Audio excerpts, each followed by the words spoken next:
Ida menekun sareng sena salat. Lila teu lila Ida dedengian aya hiji sora asa eces kana ceuli Ida. Dibarengan jeung gedebrugna sora di para kamarna. Bleg-bleg. Ida ngahulang. Manehna teu ngarti naha bener eta sora atawa dedengian. Gerentes. Meureun ukur dedengian eta mah. Gerentes dina hate Ida. Ida geus mikirkeun deui sakitu rame di para imahna nu gagrig-grug. Tapi anehna saeutik ge Ida teu ngarasakeun keung. Manehna ngaguheur sare bakating ku capek geus numpatan magrib tadi. Karek ge Ida peureum panonna asa teu sadar asa sadar.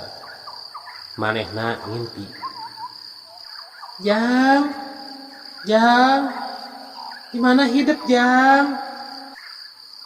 Ida kadatang koteteng neangan budakna.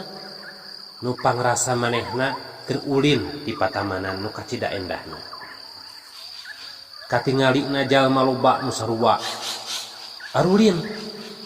Tapi ku anehna sakitu rek ngadupak ka irung Ida. Jiga nu teu katingali aya manehna.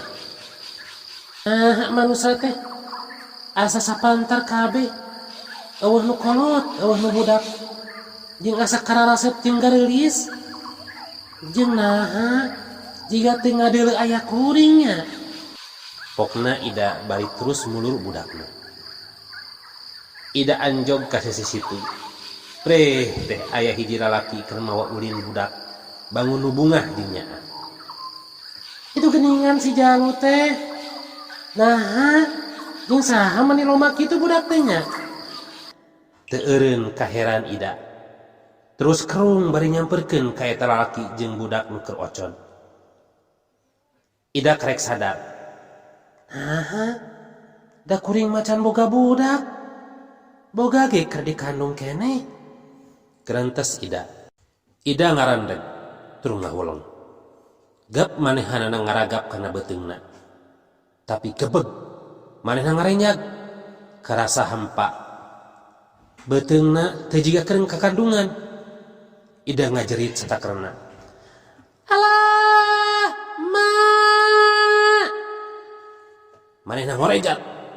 Hudang sakaligus dina sarena. Ida cungrik ngalamun. Gap manehanana kana beuteungna karasa bucit rek keneh. Karasa eusian keneh. Astagfirullah, ngimpi geningan. Ida ngarenghap jero. Tapi can ge kumpul bener pangacian Ida. Yol kubrag. Aya nu ngagulutuk tina para langit. Jebol bari jeung ngagubrag hiji makhluk anu pika sebeleun bari nakol goong. Neng nong sakitu heula dongeng di kuring engke urang teraskeun deui insyaallah enjing dina sobat beda alam bagian katilu. Wilujeng wayah kieu, wilujeng aktivitas sadayana.